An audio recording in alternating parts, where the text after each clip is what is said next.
Yes, my people, welcome back. It's day 19 of Ramadan. Current time is 7:07. So I broke fast maybe 40 minutes ago. But in today's video, we're going to be watching part 2 of the Omar Suleiman interview. This is the second part. So yeah, enough talking from me. Let's get into this. The story of Ibrahim alayhi salam, which is mentioned in Surah Al-Anbiya, Surah number 21, is really fascinating. One of the remarkable stylistic marvels of the Quran is that the Quran returns back to the same story repeatedly while highlighting different elements of that story. But maybe one of the most well-known of the stories of the prophets of the past, and something that is symbolically is very powerful and universally recognized by believers everywhere, is only mentioned one place in the Quran. And that's here in the 17th juz in chapter 21, surah number 21, Surah Al-Anbiya. And it's a very lengthy passage that Allah subhanahu wa ta'ala details the whole story, beginning with ayah number 51, going all the way till ayah number 70. But the culmination of the story, the climax of the story, if you will, is in verse number 69, ayah number 69, in which Allah subhanahu wa ta'ala tells us, قُلْنَا, we said, Ya nar, O fire, kuni bardan wa salaman ala Ibrahim, be cool and peaceful, safe upon Ibrahim alayhi salam. And very quickly, the backstory is that Ibrahim alayhi salam, after trying over and over and over again to reason with his people, to try to get them to understand that the worship of idols was something false, and they were so stubborn that they just were not coming around. So Ibrahim alayhi salam decided to take more drastic measures.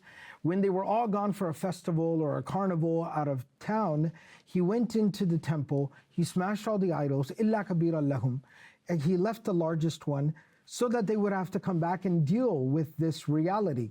When they come back and they find all the idols smashed, they say, oh, سَمِعْنَا فَتًى يَذْكُرُهُمْ يُقَالُ لَهُ Ibrahim. This young man Ibrahim is always criticizing our idols. So they brought him, فَأْتُوا بِهِ عَلَىٰ أَعْيُنِ النَّاسِ لَعَلَّهُمْ يَشْهَدُونَ. Let's make an example out of him. And then they decide to, when Ibrahim alayhi salam challenges them about the reality of these false gods and these idols, and they are unable to answer him, then finally they resort to violence, as people upon falsehood will always do. When they are confronted with the truth, when they have no response for the truth, then they will resort to violence, indiscriminate violence. This has been the trend all throughout history. This happened in the lifetime of the Prophet ﷺ, and we even see this happening today. So what did they say? حَرِّقُوهُ وَانْصُرُوا آلِهَتَكُمْ إِن كُنتُمْ فَاعِلِينَ. Burn him at the stake and help your gods. They turned it into a campaign. إِن كُنتُمْ فَاعِلِينَ. And then the narration of Abdullah bin Mas'ud radiallahu ta'ala anhu, that Ibn Kathir, Imam al-Qurtubi, others mention, that they built this humongous fire and people came and started throwing everything they had, old clothes and old furniture, into the fire, to the point where it became like a forest fire. They couldn't contain it. They couldn't get near it. So then they said, okay, how do we put Ibrahim in the fire now? So they constructed a device like a catapult to launch him into the fire. They tie him up. Ibrahim alayhi salam puts his faith and trust in Allah, and he speaks those words that have been immortalized within the Quran, in which he says, Hasbi Allahu wa ni'mal wakil. Allah is all I need. Allah suffices for me, and Allah is the best of caretakers. And then Allah subhanahu wa ta'ala intervened for Ibrahim alayhi salam. And in verse number 69, Allah says, we said, O fire, become cool and safe and peaceful upon Ibrahim. And there's two quick reflections that I'll give here. Number one is that think about all the different ways, of course, that Allah could have saved Ibrahim alayhi salam from the fire, right? It could have started pouring rain and put out the fire. Allah could have sent the wind to carry Ibrahim to safety. A giant bird could have swooped down, grabbed Ibrahim alayhi salam and carried him to safety. But Allah subhanahu wa ta'ala showed here that Allah changed the very course of nature. He intervened directly and changed the nature of the fire. And then the second thing that I'll mention in closing here is that Allah subhanahu wa ta'ala, Abdullah bin Masud radiallahu ta'ala anhu mentions that when Allah said, "O fire, be cool and safe and peaceful upon Ibrahim," there were ropes that were tied to his hands and his feet. Those ropes were against Ibrahim, not for Ibrahim. The ropes burned away without burning a single inch on his skin, without harming a hair on his head. The ropes were burned, but Ibrahim was not harmed at all. This is the power, this is the majesty, this is the might of Allah. This is what we believe in. And we need these reminders constantly, but I feel really now more than ever that Allah subhanahu wa ta'ala can do anything and everything. And so even when all the worldly means don't make any sense, and it seems like there's no way out, we have to keep our faith in the power and the might of Allah subhanahu wa ta'ala. Barakallahu feekum. SubhanAllah, Shaykh, like these, a lot of the du'as and a lot of the things that, you know, we learned about through powerful stories, we're now obviously witnessing with the people of Gaza. May Allah subhanahu wa ta'ala help them alleviate their struggles and their pain, and all of the mustada'afin around the world, of course. Are these three guys, do they congregate on more videos? Because they have a pretty cool dynamic. In Jerusalem and Palestine and, you know, the whole area, you see the cruelest enemy and you see the most faithful people. Ajib. And so we're going to, bidhnillahi ta'ala, witness a turning point. And we have that certainty, bidhnillahi ta'ala. I think one thing that I always try to emphasize to people is that the people of Gaza didn't just find this faith now. They had it. And one thing that's very apparent, like when you're going through the stories of the prophets, look, Zakaria knew, alayhi salam, when he needed to turn to Allah subhanahu wa ta'ala for a child, he needed to turn to Allah. Ayyub alayhi salam knew that with everything that happened to him, the only one he could turn to was Allah subhanahu wa ta'ala. Absolutely. Ibrahim alayhi salam knew whether he was in a fire or whether he was in the comfort of his home, turned back to Allah subhanahu wa ta'ala. It's like when they say you can't know only one or two names of Allah subhanahu wa ta'ala. To know Allah, you have to know His names and attributes. And to know all of His names and attributes, you have to know different circumstances. And the prophets were subjected to the most extreme manifestations of all of those circumstances. And so they had the most extreme connections to all of those names and attributes, right? Their du'as were loving, sincere, devoted. And so the seemingly impossible happened for them in ways that we could never imagine. But that's directly tied to their tawakkul. It's not just their stations as prophets. It's their stations as ibad, as being great servants of Allah subhanahu wa ta'ala. And so that's why when you see, like, I think the scholars of the past, like when Ibn al-Qayyim rahimahullah talks about tawakkul in Madarij al-Salikin, you know, when you really, really, really realize this trust in Allah subhanahu wa ta'ala, things happen for you that don't happen for other people. And that's why you have the mu'jizat, right? These miracles of the prophets, but you also have the karamat al-awliya. You have the miracles of the awliya, the miracles of the friends of Allah that aren't prophets, but things happen for them that otherwise, you know, are outside of what we are familiar with. How do you, and I guess this is a question I'll pose to both of you, how do you say to someone like, I don't believe a miracle is possible in my life, or, because there are two extremes to this. One is a miracle even possible for me? Or, if the miracle doesn't happen for me, that means that Allah is not answering my dua. Right? It's kind of like there's some people like the miracle is impossible, or the miracle didn't happen, therefore my relationship with Allah is impossible. How do you kind of talk to people as they're trying to find themselves between these miracles and they're not seeing them manifest in their own lives? Yeah. You know, something interesting, because the story of Ibrahim, I guess that's where faith comes into things, just to simplify it. Because what he's asking is a pretty hard question, because then it takes you to prove what's deemed impossible, you know? Ibrahim alayhi salam, as I mentioned, you know, it's something that's really universally known and recognized. It's maybe one of the most well-known of the stories of the prophets, but particularly during times of difficulty and tragedy in the ummah, my mind, my heart always goes back to this particular story for that exact reason. There were so many steps along the way where Allah subhanahu wa ta'ala could have, where one might have expected the intervention to come at earlier moments, when they're nabbing him, when they're tying him up, when they're starting the fire, when they're putting him in the catapults, when they're launching him, when he's midair. There's so many moments where the intervention, one could have expected it, but it came at the time that was the most powerful and most effective, where it became something that people would remember and talk about and reflect upon for the rest of time. So much so that we're sitting here, only Allah knows how many millennia later, halfway across the world, and we're reflecting on it once again.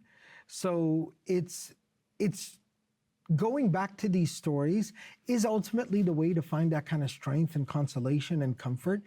And it might seem a bit obtuse to some people, but just going back to those stories and, you know, mentioning those stories and reflecting on those stories together, I think ultimately is what provides that comfort.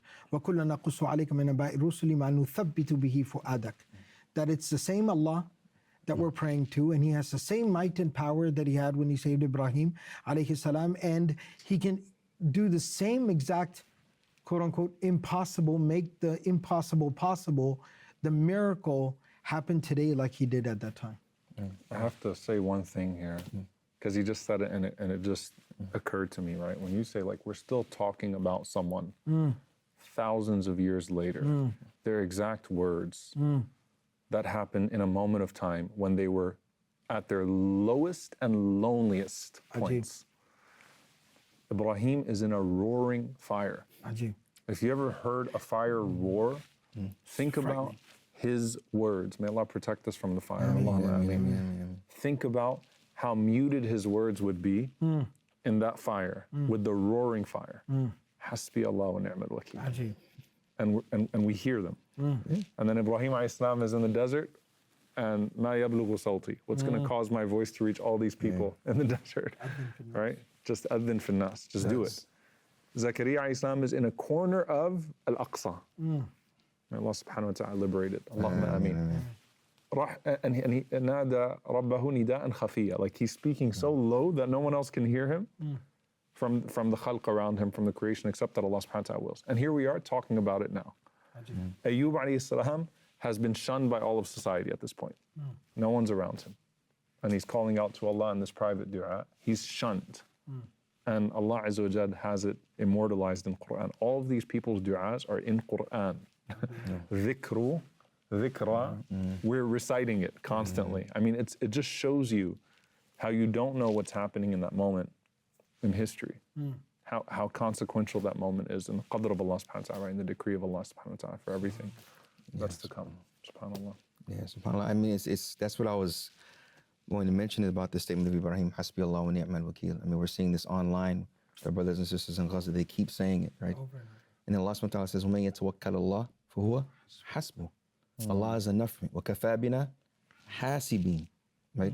Allah is enough for me. So when it comes to a miracle, I ask that individual to think about even what is a miracle. A miracle is something beyond human capabilities. And who is Allah?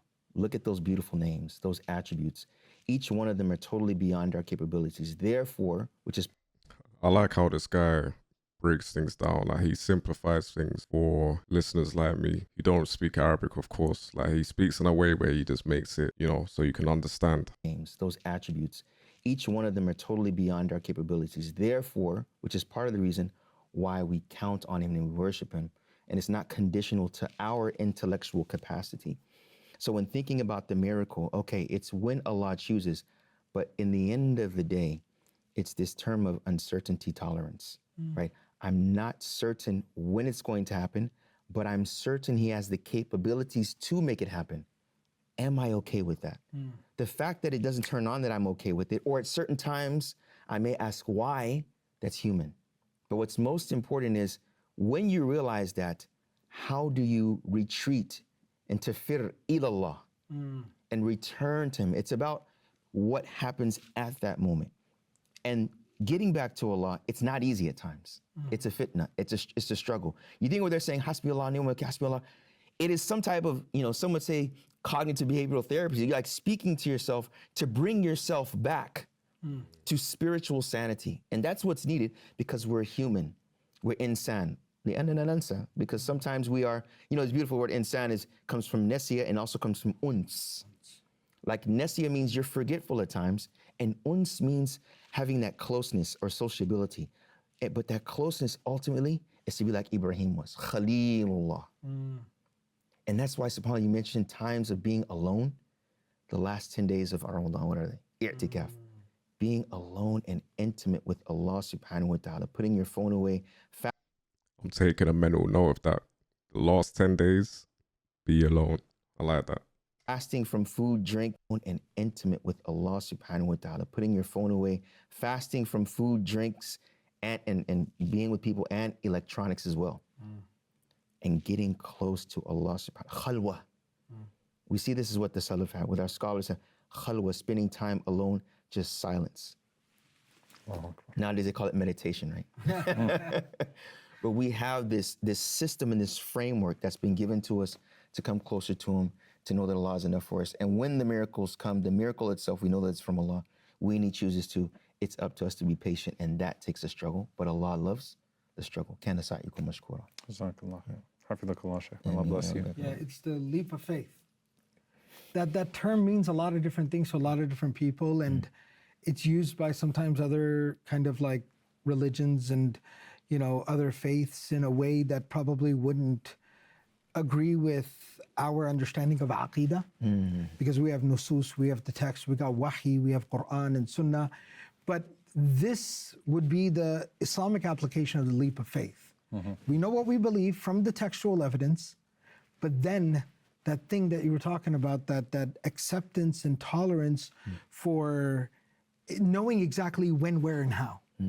That's the leap of faith. Yeah, subhanAllah. Mufti Kamani was talking about leap of faith too, by the way, when Oh, he was really? here. So Really? something in qalam about leaps of faith. Y'all must be doing a lot of leaping at qalam. They have a big campus, so mashallah, tabarakallah. Texas side campus. But Jazakallah khairan. Beautiful reflection, Shaykh Abdul Nasir. May Allah bless you and increase you. And may Allah subhanahu wa ta'ala allow us all to manifest those beautiful qualities of the prophets. Allahumma ameen. Inshallah ta'ala, we will see you all tomorrow. Barakallahu feekum. Assalamu alaikum wa rahmatullahi wa barakatuh. Crazy. Like I said, that last guy, the black brother, the way he puts things, it makes it so easy to understand, to comprehend, to vision, to feel.